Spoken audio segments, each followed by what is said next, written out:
Yes, thank you. Let's talk board games. Does anybody in the audience recognize what's on this picture here?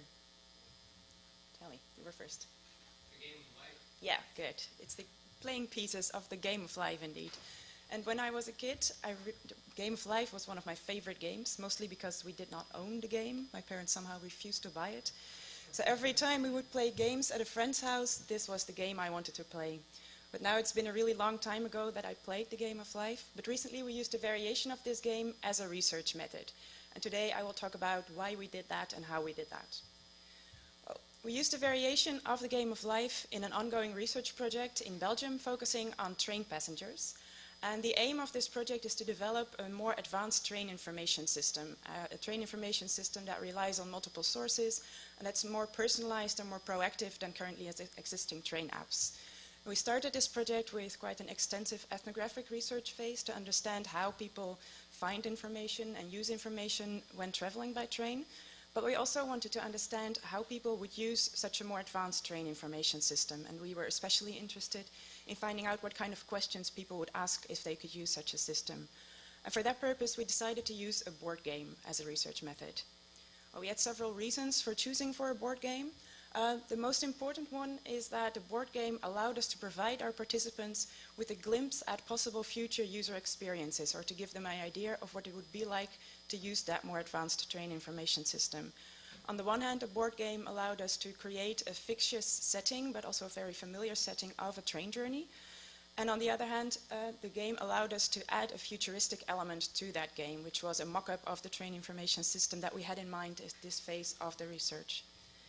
Also, games are considered to provide a safe environment to participants, so we hoped it would set our participants at ease for sharing experiences and opinions with other participants. And finally, we were also hoping that a board game could prevent some of the social dynamics that are common to group-based research activities, such as that one dominant participant that you always seem to recruit. So this was the game that we used, the board game. It was a fairly simple game, actually. It was based on several principles from well-known board games. The track you see here on the board, for instance, was loosely based on the Game of Life. Here, the track does not represent a journey through one's life, but it represents a train journey, leaving home, going to a train station, changing trains at another train station, getting off the train, and reaching a final destination. But to this board, we added the futuristic element of the mock-up of our train information system, which we presented to our participants as an omniscient system, a system that would know everything and that they could ask any question to during the game. Well, players could ask questions by typing it on a tablet. And Wizard of Oz style, in another room, a researcher would answer the questions. And in answering the questions, the researcher would make sure that the information provided to the players would go well beyond information that train passengers are able to currently find in existing train apps. Well, we played the game with 3 teams of 2 players each, and we chose to work in couples because this facilitated discussions amongst players, which allowed us to understand why they asked the specific questions. And in total, we played the game with 30 participants, and each game was moderated by a researcher. Well, besides the track that was based on the Game of Life, we also borrowed principles from other games. For instance, the track consisted of different types of squares that players could land on after throwing the dice. Landing on a blank square did not have any further consequences. Landing on a striped square or an event square meant that players had to pick an event card. And the red squares you see here are penalty squares, which are quite similar to the penalty squares in the Game of the Goose. Our participants did not have to go to jail, but something inconvenient would happen to them, like a long delay or a broken train, which caused them to miss their train, so they had to skip a turn in the game. The event cards players had to pick when landing on an event square represented events that can happen during any train journey, and these were quite similar to the chance and chest of community cards in Monopoly. And our intention with these cards was to trigger specific questions to the train information system. And events could include things like a flat bike tire on your way to the train station, or an announcement in a language that you don't understand while you're waiting at the platform, which is quite common in Belgium, and also being in a noisy or very uncomfortable train compartment. Well, a single turn in the game would look like this. The couple of players whose turn it was threw the dice, and they moved their playing piece accordingly. If they landed on an event square, they picked an event card, and after that they were allowed to ask a question to the train information system. That question could be related to the event, could also be another train journey related question. After the train information system had answered the question, the moderator would start a short discussion asking players why they asked this particular question, whether other players would have asked a different question, what people thought about the answer, etc. Well, in total, the board game study yielded 3 types of results. We had the log files of the tablets, including questions and answers regarding the train information system. We made audio recordings to capture the players' discussions.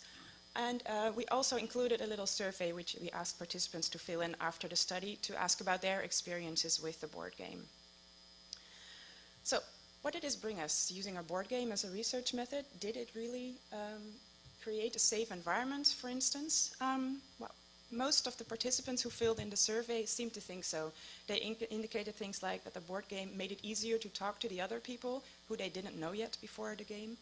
And also they said it was a fun and playful way to share experiences and opinions. So the majority of the participants seemed to have had a really good time during our study. I have to say there were also 2 or 3 players who were not as enthusiastic. One of them thought it was really childish to use a game in research, and another one apparently had very bad memories of Monopoly. These were also the players that indicated in the survey that they did not like to play board games in general, which is something to keep in mind when you are using a board game as a research method, obviously. So, from our own perspectives, as researchers, how did we feel about using this board game? We were quite happy, actually, with it. First of all, this board game study yielded quite a few new insights that we had not gained based on the ethnographic research yet.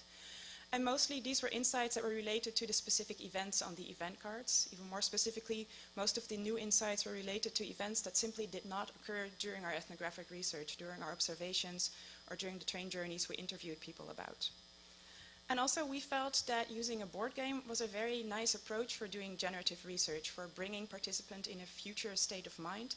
The board game really facilitated people to think about future situations and to think about using future products, which is typically a very difficult thing to do for people.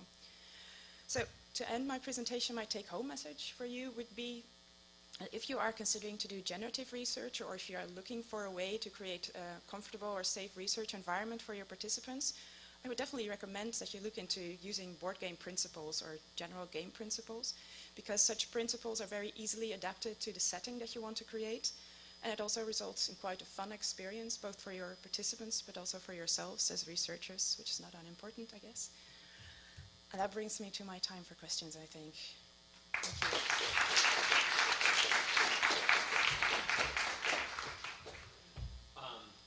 While people are speaking to the one, you're not saying things. Elizabeth, wait. Oh, hi, Elizabeth Churchill, Google. You totally nailed me. I'm childish. I love this. I love this idea. And I think it's a really great way to get people to be creative. But I wanted to ask you about the process of the production. You sort of talked about it a little bit, but you've done a lot of incredibly creative work here. Do you have any lessons for us about how to focus on the process of producing this game and what it takes to produce it such that you get the key elements, because you extracted the key elements, you put them into the game. Can you tell us a little bit about your process? Because I think the end result was fantastic. Well, thank you very much. Yes, this was quite an organic process, actually. We worked on this with 4 researchers, and the idea for the board game just grew organically. We chose for the game of life as a basis because it also represents a kind of a journey. So we thought it would be easy to change that principle into a train journey. Of course, a train journey is also something that's very easy to represent on a game, in a game or on a board. And we also started from the idea that we were interested in the questions that people would ask if they had such a more advanced train information system. So we wanted to add an element to that which would allow us to capture the questions in a more creative way than usually asking people. And it's kind of a difficult question for me to answer because it was such an ongoing process. So we just thought about different games of which we could add elements to this game. Let me ask you a different question. What did you fight about? Wasn't much, actually. But I think we spent most of the time discussing which events to add to the cards. And for that, we actually used some input we got from previous brainstorm sessions where we used an icebreaker exercise and asked people in the brainstorm sessions, okay, please write down some of the most frustrating events you recently experienced during a train trip. And that gave us lots of input for the event cards. And then we realized, okay, we also need to add some more positive events to it. So we added some events ourselves. And we also had some discussions about the 3 types of squares on the track, because we started with only event squares. Every turn people had to take an event card, but then we realized that would only give us information about those very specific events, and then we were steering the process too much, so that made us decide to add the blank squares too, so that would enable people to ask a more open question to the system. So we had very many different considerations actually in this process. So I'm going to exploit my censorship privilege to ask. So there's a really interesting history here. Back in the late 1960s, the RAND Corporation used games as ways of getting community involvement in thinking about sort of urban problems and urban redesign. And I'm thinking of the various examples I've seen, like yours, of games. They all tend to have a spatial dimension to them, right? It's like there's something about the game board space that sort of encourages a spatial kind of character. And I wonder if you've done any thinking about how you could apply some of these same ideas to problems or designs that don't have that sort of same kind of spatiality. Yeah, actually we have been thinking about using games for other projects as well, but that's more difficult because especially, I'm not sure it's really space related, but the idea that we had a very, the train journey we had, it had a very clear beginning and an end. That makes it really easy to represent that in a game.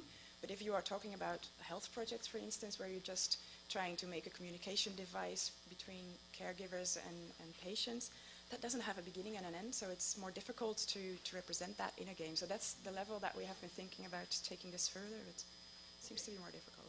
All right. Thank you very much. You're welcome.